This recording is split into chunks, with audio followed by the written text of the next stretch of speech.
Ao longo dos séculos, a Igreja Católica tem pedido que seus fiéis preguem com o exemplo. Mas será que a instituição tem conseguido fazer o mesmo? Uma razão da crise do catolicismo são os escândalos. Um deles, o maior escândalo, o do abuso infantil. Ele fechou suas portas àqueles que pensavam diferente? Giordano Bruno foi queimado por pensar diferente. É contraditório possuir riquezas e bens materiais? Como é possível você pregar a opção pelos pobres e pregar a justiça se você tem um banco? Mi sembra, molto contraddittorio. Podemos observar atitudes que vão contra o amor pelo próximo? A Igreja Católica é ambígua. Ela diz que todos somos iguais, mas na hora da prática, mulheres e homossexuais não entram no território dela. A Igreja consegue tornar realidade a mensagem de Deus sem cair em contradições?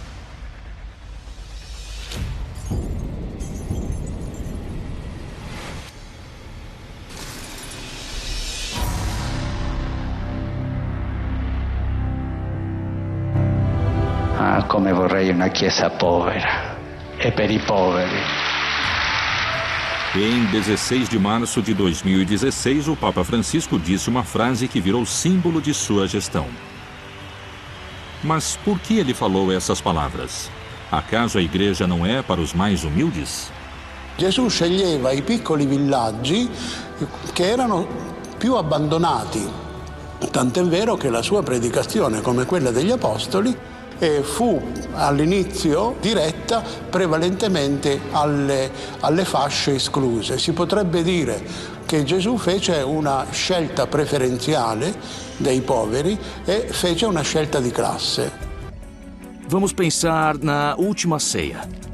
Na última ceia, onde vemos a instituição do amor e a instituição da Eucaristia, façam isto em minha memória. Também vemos a instituição do serviço.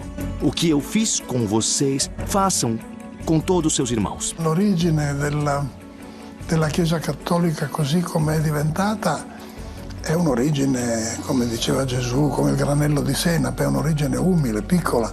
Solo che c'è il destino delle cose storiche che francamente sfuggono anche alle loro origini. Luxos, poder, sexo e dinheiro não são a resposta ao homem. O homem não veio para isso. O homem veio para peregrinar. Quer dizer, viajar, se transformar, se polir e se lavar para poder chegar ao lugar onde o homem deve estar. De acordo com a tradição de nossa fé cristã, somos anjos e temos que viver como anjos. E anjos não vivem de coisas materiais. Anjos vivem da essência espiritual. Como ela virou uma das instituições mais poderosas e ricas do mundo? O papado que se desenvolve desde o começo do cristianismo, do século I em diante, principalmente a partir do século VI, vai tendo cada vez mais riquezas ao longo da história medieval. Basicamente porque os conventos vão ter muitas terras e porque muitas pessoas, antes de morrer, vão doar todas as suas terras à igreja. Como historiador da Idade Média, eu visito muitas igrejas. E algo que temos que enxergar é a riqueza da igreja ao longo dos séculos, diante da pobreza imensurável de muitas pessoas. Em um momento, estamos falando do final do século XII, 1180 aproximadamente. A igreja alcançou o seu maior momento de luxo, o começo do amor pela riqueza e pelo poder. Os papas com suas cortesãs, com prostitutas, isso vai se estendendo por muitos séculos. Essa completa contradição entre o discurso cristão e a prática cotidiana. Fedeli la Chiesa li perde in questo scontro tra l'immagine ideale di sé e la sua pratica. E la pratica richiederebbe molte modifiche ancora probabilmente. Como a igreja foi aumentando seu patrimônio? Il patrimonio immobiliare della Chiesa arriva da una serie di donazioni che sono state fatte nel corso dei secoli. Ancora oggi Da un punto di vista immobiliare ci sono migliaia di donazioni che vengono fatte nel mondo alla Chiesa Cattolica. O Papa que está em Roma tem mais territórios do que qualquer rei ou governante da Europa nos séculos XIV e XV. Continuando assim, ela acabou tendo muito dinheiro e investimentos. A igreja vai investir seu dinheiro em todo tipo de empresas e por isso constantemente vai chegar dinheiro aos bolsos de Roma. Como é possível você pregar a opção pelos pobres e pregar a justiça se você tem um banco e investe seu dinheiro em outras áreas, como, por exemplo, na área das armas de guerra ou negócios não tão condizentes com a prática da justiça e dos pobres? Como explicar a criação do Banco do Vaticano? O Vaticano não queria que as instituições católicas perdessem dinheiro. Dinheiro que tinha sido doado por benfeitores, por católicos, por pessoas, na sua maioria humildes. Não queria que esse dinheiro sumisse pelo caminho. Assim nasceu o Banco do Vaticano. O Vaticano não tem por que ter um banco, porque nós não temos que estar envolvidos em um sistema econômico globalizante, que gera corrupção e pobreza, por ser fruto da corrupção. La Chiesa, per essere più umile, deve essere più povera, anzi deve essere povera, deve avere uno spirito povero, della prima beatitudine, beati i poveri in spirito, perché deve riconoscere e vivere che tutto quello che la Chiesa possiede è un patrimonium pauperum, e deve essere messo a servizio dei poveri. E qual tem sido a resposta da Santa Sé diante desta polêmica? A un certo punto, quando arriva Papa Francesco, si decide che bisogna ripulirlo. Addirittura qualcuno pensa che sia importante chiuderlo, perché è una contraddizione che il Vaticano abbia una banca. Sou de uma ordem religiosa e preciso mandar dinheiro a um país onde a igreja é perseguida, a um país onde os católicos estão, de certa forma, reprimidos. Preciso de uma instituição bancária que me garanta que essas movimentações de dinheiro sejam feitas sem roubá-lo. Secondo qualcuno che pensa che il Vangelo debba essere una sorta di guida, no? del Vaticano, e il Vangelo non scrive da nessuna parte che gli apostoli e i successori di Pietro devono costruire una banca. Mas a ajuda do Banco do Vaticano chegou apenas às organizações religiosas? Muitos usaram a amizade com padres ou com instituições católicas para abrir uma conta no Vaticano para usá-la para lavagem de dinheiro. Precisamos entender que dentro do aparato da igreja há grupos mafiosos autênticos. Então, esses grupos mafiosos estão coligados a uma série de situações incabíveis e autênticos delinquentes. O que o Papa Francisco pede é que as estruturas da igreja sejam usadas para ajudar as pessoas. O que a igreja deveria fazer?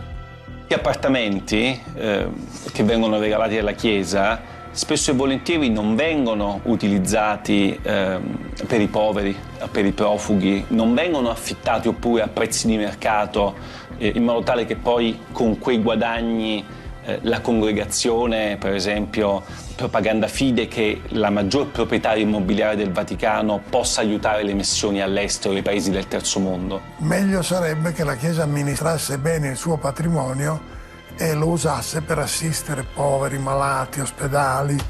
Il cardinale resta ancora, mentre parliamo, nell'attico, a godersi un attico bellissimo con un sistema Bose da 30.000 euro e con i marmi di Carrara nei bagni. Mi sembra, molto contraddittorio come tipo di azione da parte del Vaticano. Vender as propriedades do Vaticano seria uma solução? Obbligare la Chiesa a vendere tutto il suo patrimonio e darlo ai poveri. Questo qualcuno lo ha pensato. Ma intanto i poveri, una volta preso tutto il patrimonio della Chiesa, potrebbero diventare poveri di nuovo. Vender as propriedades da igreja para acabar com a pobreza do mundo Seria útil, mas serviria só para disfarçar o problema. Essa é uma das grandes incoerências que a Igreja Católica deve encarar.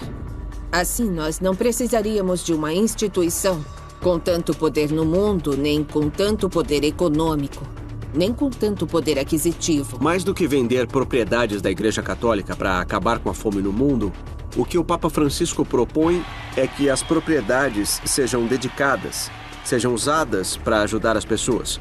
Que sejam dedicadas a abrigar refugiados, que sejam dedicadas a ajudar mães que não têm onde dar à luz, que sejam dedicadas a oferecer oficinas para as pessoas conseguirem emprego. Que a igreja viva a serviço das pessoas. Finché i cardinali continueranno a vivere nelle stanze da 500 metri quadrati, invece che andare in mezzo alla gente e vivere come viveva Gesù Cristo, è difficile che ci sia un cambio mentale da parte della curia. Que mudanças a igreja vai aplicar? Vai conseguir tornar realidade o pedido de seus fiéis? Eu gostaria de uma igreja mais austera. E não só no sentido de despojar-nos cada vez mais, e sim de compartilharmos não apenas em momentos de crise, mas em nível material e existencial.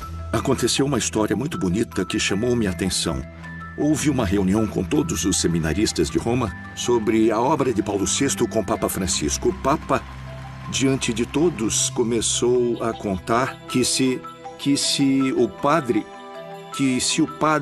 costuma beber, é um problema, mas que o povo perdoa. Quando o padre tem um deslize com uma mulher, é um problema, mas o povo perdoa. No final,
Dependendo das circunstâncias em que se encontram, então...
De Jesus. Jesus, com certeza não vai falar, vai embora, você é homossexual. A quem estavam dirigidas essas palavras? O Papa Francisco espera que, antes de concluir seu papado, possa mudar 3 coisas dentro da igreja. Que o celibato seja opcional, não obrigatório. Que as mulheres tenham outro lugar dentro da igreja. E que se reconheça a união entre pessoas do mesmo sexo. Se todos nós somos iguais diante dos olhos de Deus, por que a escolha sexual seria um inconveniente? A Igreja Católica é ambígua. A Igreja Católica diz que todos somos iguais, mas na hora da prática, mulheres e homossexuais não entram no território dela.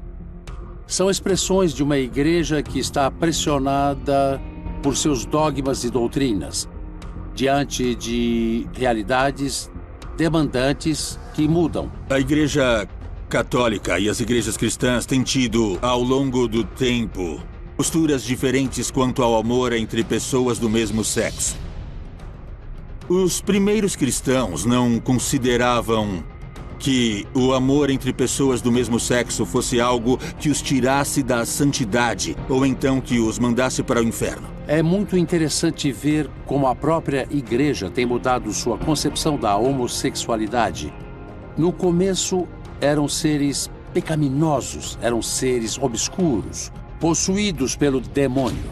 Depois disso, a igreja concebeu a homossexualidade como uma doença grave que podia ser curada. Se la Chiesa non fosse così sessuofobica, potrebbe anche essere più tollerante con gli omosessuali. Qual foi a postura do Filho de Deus diante da homossexualidade? Non mi è mai stato citato un passo di detti di Gesù nel Vangelo in cui si condanni l'omosessualità. Tudo depende de como você ler a Bíblia, ou com qual entusiasmo ou qual concepção. Por um lado, aqueles que interpretam o Antigo Testamento dizem que na Bíblia os eventos de Sodoma e Gomorra são claramente uma condenação da homossexualidade. Temos um ritual da Igreja Católica do século X, que mantinha tradições cristãs antigas para unir homens que amassem outros homens e mulheres que amassem outras mulheres. Isso começa a ser proibido, mesmo já vendo igrejas e bispos que considerassem isso errado já a partir do século V, como São Jerônimo, que foi quem inventou o conceito de sodomia.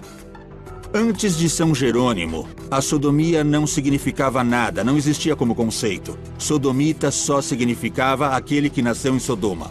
Não significava homossexual. É um ponto que gera polêmica. Outros dizem que no sentido mais estrito, talvez no Novo Testamento, quem critique a homossexualidade seja Paulo, mas não Jesus. Jesus tem um discurso de misericórdia, de perdão e tudo mais. Na frase que aparece hoje como os homossexuais não vão ao reino dos céus, na carta dos Coríntios, aos Coríntios de Paulo, Paulo nunca escreveu a palavra homossexual. A palavra homossexual foi inventada no século XIX. La Chiesa non può continuare ad essere così naturalista sulla questione del sesso. Se capita sempre più spesso, capita sempre più perché la tecnologia, l'ingegneria genetica ci permette di manipolare la nostra sessualità a questo punto, la Chiesa dovrà adattarsi a questa situazione. E o gênero e o reconhecimento das diversidades sexuais nas quais nós nos mantemos na relação de forma tradicional e aberta. E estamos falando do reconhecimento da homossexualidade, do lesbianismo, da transexualidade, da intersexualidade. Em um gesto sem precedentes, em 2015, o Papa Francisco recebeu em sua casa de Santa Marta o transexual espanhol Diego Neria Lejarraga com a namorada Macarena. Por que o Francisco não receberia um casal de transexuais que estão, em muitos casos, de acordo com a informação etnográfica que nós temos, trabalhando na igreja e fazendo trabalhos pastorais como leigos engajados ou como religiosos? Eu acho que a questão da ordem sexual quanto à igreja requer acompanhamento. Eu já tive que acompanhar pessoas nesse aspecto e nesse aspecto também incentivando-as a viverem sua religiosidade.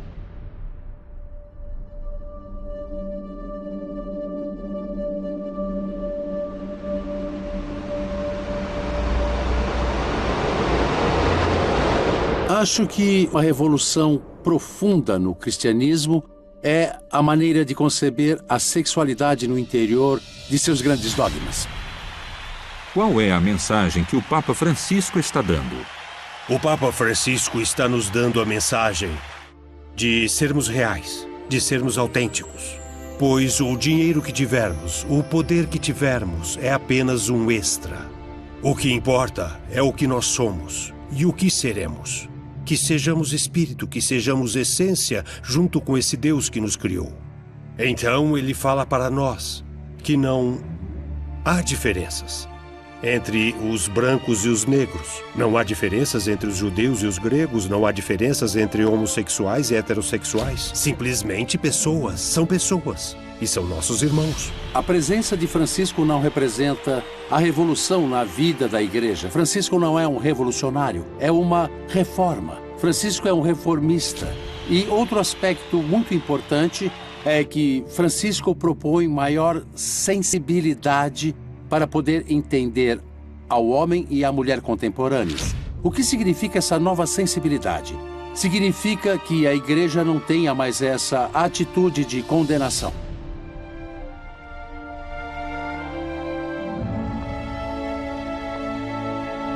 Eu sonho com uma igreja católica inclusiva, onde caibamos todos e todas e sejamos capazes de exercer lideranças em equidade de relações e de reconhecimento. Ou seja, que volte à origem de sua fundação, à origem do Evangelho, à origem de Jesus de Nazaré, que queria que todos em igualdade sentassem à sua mesa sem distinções de nenhum tipo. Precisamos é desse tipo de igreja, uma igreja mais próxima às realidades sociais.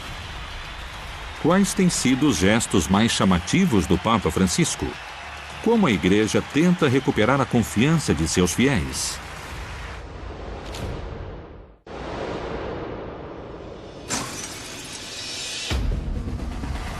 A igreja tem ouvido as críticas daqueles que pedem uma maior correspondência com a mensagem de Deus e começou a fazer mudanças.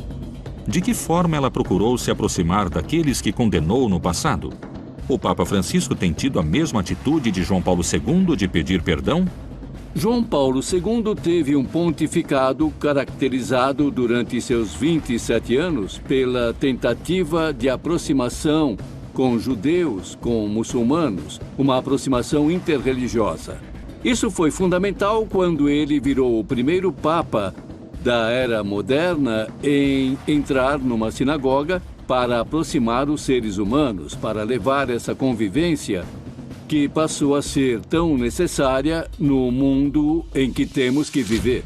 Pediu perdão pela intolerância e a crueldade que a instituição manifestou contra aqueles que não acreditavam e não pensavam como a instituição, e que os condenou com violência, que puniu com a aniquilação de populações inteiras, ou com a conquista da América Latina. Vindo mais para trás, com as cruzadas, que também foram processos onde se exerceu uma grande crueldade. A Santa Inquisição, que condenou cientistas por não estarem de acordo com a interpretação das Sagradas Escrituras.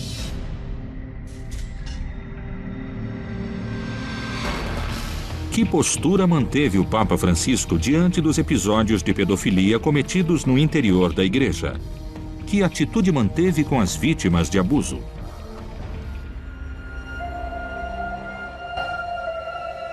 Ante Deus e seu povo, expresso minha dor pelos pecados e crimes graves de abusos sexuais cometidos pelo clero contra vocês e humildemente peço perdão. Quanto à questão dos abusos sexuais, ele vai aplicando medidas cada vez mais importantes e cada vez mais relevantes quanto aos clérigos que cometeram esse tipo de abusos. O Papa Francisco não se limitou a pedir perdão. Ele pediu às pessoas que se preparam para o sacerdócio, aos seminaristas, que sejam preparados também psicologicamente, que preparem também seus corações para a decisão de não terem relações sexuais a vida inteira. Estão dando passos e eu acho muito relevante esta questão do acompanhamento a todos os familiares. E com toda a carga dramática de toda a mágoa que ficou, mas o fato dessa aproximação, de se responsabilizar por ela, e me parece um progresso cada vez maior. Que outras atitudes di João Paulo II o Papa Francisco retomou? E poi Papa Francesco è tornato sulla scena internazionale come Giovanni Paolo II.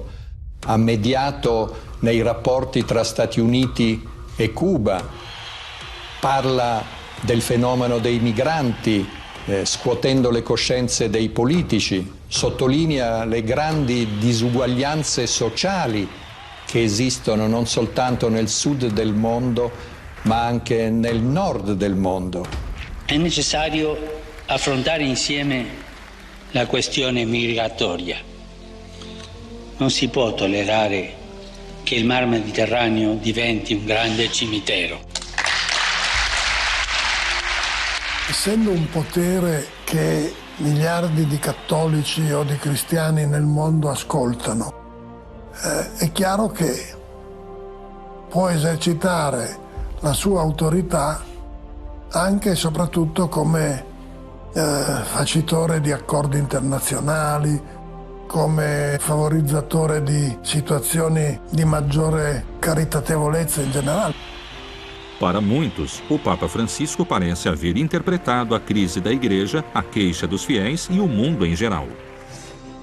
Em diversas oportunidades e por meio de diversas mídias, o Papa Francisco fez alusão à postura que a Igreja deve ter diante de pessoas homossexuais.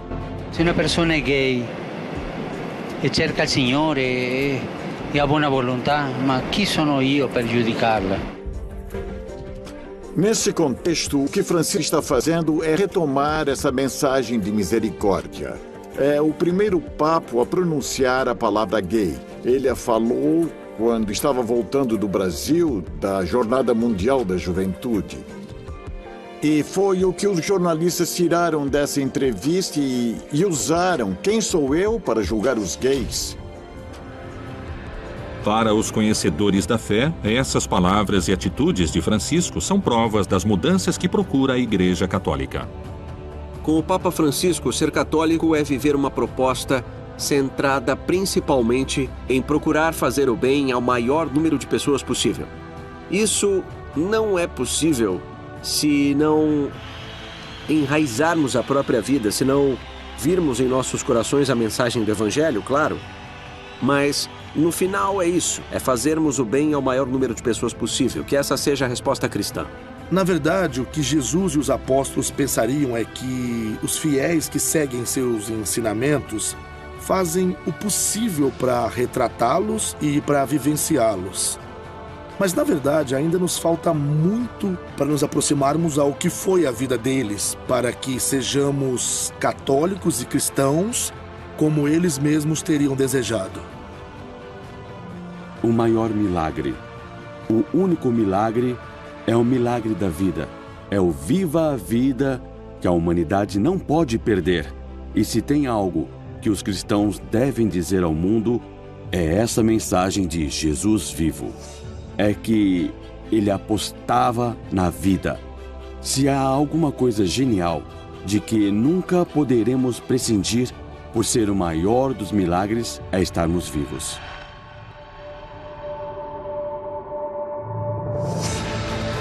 O Papa nos convidou a pregarmos a palavra de Deus em gestos de aproximação ao próximo. Ele propôs voltarmos à mensagem de Jesus para evitar novas contradições. A mensagem dele vai poder mudar o futuro da instituição? Espero confusão. Aqui dentro vai haver confusão? Vai mesmo. Mas quero confusão nas dioceses. Quero que chegue até lá fora.